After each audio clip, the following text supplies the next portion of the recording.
പശ്ചിമ Bengal governor doctor CV Anand boss നമുക്കൊപ്പം ചേരുന്നു. Sir, എന്താണ് ഇപ്പോൾ ഉയർന്നു വന്നിരിക്കുന്ന ഈ ലൈംഗിക ആരോപണ പരാതിയുടെ അടിസ്ഥാനം? അതിനെക്കുറിച്ച് പറയാൻ ഞാൻ ആഗ്രഹിക്കുന്നില്ല. അത് താൽക്കാലികമായി രാഷ്ട്രീയമായി ഉന്നയിച്ച ഒരാരോപണം. അതിലേക്ക് ഞാൻ കടക്കുന്നില്ല. ഒരു ഗവർണർ എന്ന് പറഞ്ഞാൽ ഇതൊക്കെ കേൾക്കാൻ ബാധ്യസ്ഥനാണ്. ഒരു ഗവർണറും വിമർശനത്തിന് അതീതനല്ല. ഒരു ഇലക്ഷൻ നടക്കുന്ന സമയമാണ്. 5 വോട്ട് കിട്ടാൻ ഗവർണറല്ല, സ്വന്തം അച്ഛനെ പോലും ഒറ്റുകൊടുക്കാൻ മടിക്കാത്തവരാണ് എന്നെനിക്കറിയാം. അറിഞ്ഞുകൊണ്ട് തന്നെയാണ് ഇതകത്ത് ഏറ്റെടുത്ത് എന്നെ ഇത് അലട്ടുന്നില്ല. മീശ പിരിച്ചും കണ്ണുരുട്ടിയും എന്നെക്കൊണ്ടൊന്നും ചെയ്യാൻ ആരെക്കൊണ്ടും കഴിയില്ല. ഇപ്പോൾ സന്ദേശ് ഗലിയിലെത്തുന്നു, അതിനുശേഷമുള്ള നിലപാടുകൾ കർശനമാക്കുന്നു. ഇതൊക്കെ ഏതെങ്കിലും രീതിയിൽ പ്രവർത്തനത്തെ ബുദ്ധിമുട്ടിലാക്കുന്നുണ്ടോ? എൻ്റെ പ്രവർത്തനത്തിന് ഒരു ബുദ്ധിമുട്ടുണ്ടാകുന്നില്ല.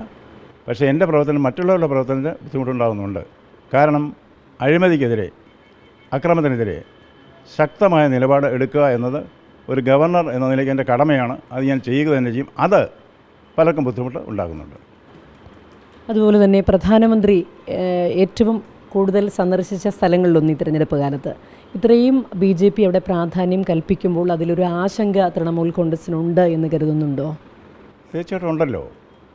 കാരണം സന്ദേശ് ഗലിയിൽ ആദ്യം സന്ദർശിച്ചത് ഞാനാണ്. കാരണം അവിടെ വിലക്ക് ഏർപ്പെടുത്തിയിരുന്നു. പ്രതിപക്ഷ നേതാക്കൾക്ക് പോകാൻ പറ്റില്ല, MLA മാർക്ക് പോകാൻ പറ്റില്ല, പത്രക്കാർക്ക് പോലും വിലക്കായിരുന്നു. അത് മനസ്സിലാക്കിക്കൊണ്ടാണ് ഞാനിവിടെ ചെന്നത്. എനിക്കും വിലക്ക് ഏർപ്പെടുത്താൻ ശ്രമിച്ചു നോക്കി. പക്ഷേ വിലക്ക് ഏർപ്പെടുത്താനുള്ള ഭരണഘടനാപരമായ അധികാരമില്ല എന്ന് മനസ്സിലാക്കി കൊടുത്തതുകൊണ്ട് ഉണ്ടായിരുന്നു. ഞാനിവിടെ എത്തി. എൻ്റെ കൂടെ എല്ലാ പത്രക്കാരെയും കൊണ്ടുപോയി.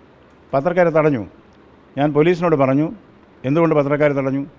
പോലീസ് പറഞ്ഞു, സാർ നിരോധനാജ്ഞയുണ്ട്. ആർക്ക്? പൊതുജനങ്ങൾക്ക്. ആര് നിരോധനാജ്ഞ പുറപ്പെടുവിച്ചു? പോലീസ്.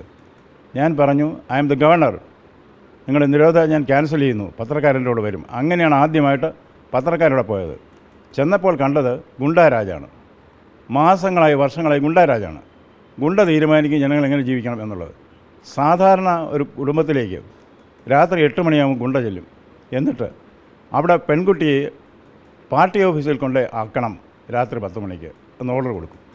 എതിർക്കുമല്ലോ, എതിർത്ത് അടിച്ച് താഴെയിടും. എന്നിട്ട് ആ കുട്ടിയെ 2 or 3 ദിവസം കഴിഞ്ഞാൽ തിരിച്ചുകൊണ്ട് കൊടുക്കുന്നത്. ഇത് ഒരൊറ്റപ്പെട്ട സംഭവമല്ല, ഇതിങ്ങനെ നടന്നുകൊണ്ട് പോവുകയാണ്. അത് മനസ്സിലാക്കിയ സമയത്താണ് ഞങ്ങളുടെ ഇടപെടുകയും അവർക്ക് ആത്മധൈര്യം കൊടുക്കുകയും എല്ലാവിധ സംരക്ഷണവും നൽകി അവരെ മോചിപ്പിച്ചു എന്ന് പറയാമോ എന്ന് എനിക്കറിയില്ല. ഏതായാലും അവരുടെ ആന്തരിക ശക്തി അവർക്ക് മനസ്സിലാക്കി കൊടുത്തു. അതോടെ ഈ സ്ത്രീകൾ തന്നെ സ്വയം മുൻപോട്ട് വന്ന് ചൂലും അടുക്കളയിലെ ആയുധങ്ങളുമായി അവർ ഗുണ്ടകളെ നേരിട്ട് വിജയിച്ചു. ഗുണ്ടകൾ കൈയടക്കി വെച്ചിരുന്ന സ്ഥലങ്ങൾ അവർ റിലീസ് ചെയ്യിച്ചെടുത്തു. അതിൻ്റെ ഉത്തരവാദിത്വം ഗവർണർക്കാണ് എന്നുള്ള പേരിൽ അത് ഞങ്ങളുടെ വോട്ട് ബാങ്കിൽ ഉള്ളൊരു വിള്ളലാണ് എന്നുള്ള ധാരണയിലാണ് ഗവർണറെ എതിർക്കുന്നത്. വ്യക്തിപരമായ എതിർപ്പല്ല. അത് ഞാൻ മനസ്സിലാക്കുന്നു.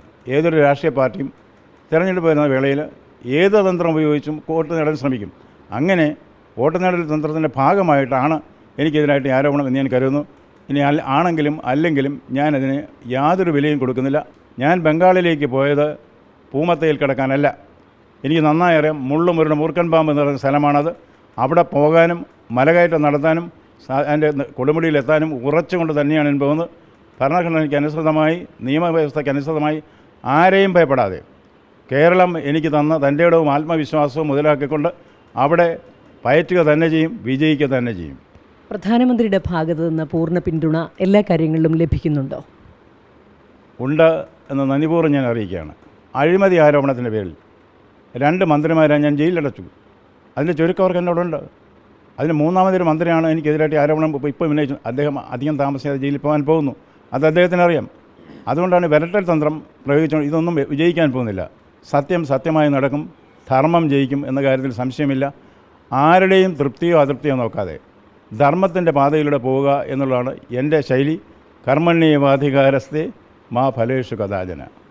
ഈ താൽക്കാലിക ജീവനക്കാരി ഇത്തരത്തിൽ പരാതി കൊടുത്തപ്പോൾ അതിനെ നിയമപരമായിട്ട് നേരിടാൻ തന്നെയാണോ തീരുമാനം? ഭരണഘടന അനുസരിച്ച് ഗവർണർക്ക് ഇമ്മ്യൂണിറ്റി ഉണ്ട്. ബാക്കി ഞാൻ പറയുന്നില്ല. പശ്ചിമ ബംഗാൾ സർക്കാരിനെതിരെ താൻ സ്വീകരിക്കുന്ന കർശന നിലപാടിനോടുള്ള വിരോധം തന്നെയാണ് ആരോപണത്തിന് പിന്നിൽ എന്നാണ് ഇപ്പോൾ ഡോക്ടർ CV ആനന്ദ് ബോസ് പ്രതികരിച്ചിരിക്കുന്നത്. വീഡിയോ ജേർണലിസ്റ്റ് പ്രദീപ് കുമ്പടിക്കൊപ്പം reporter Libi Sajeendran, in reporter, Kochi.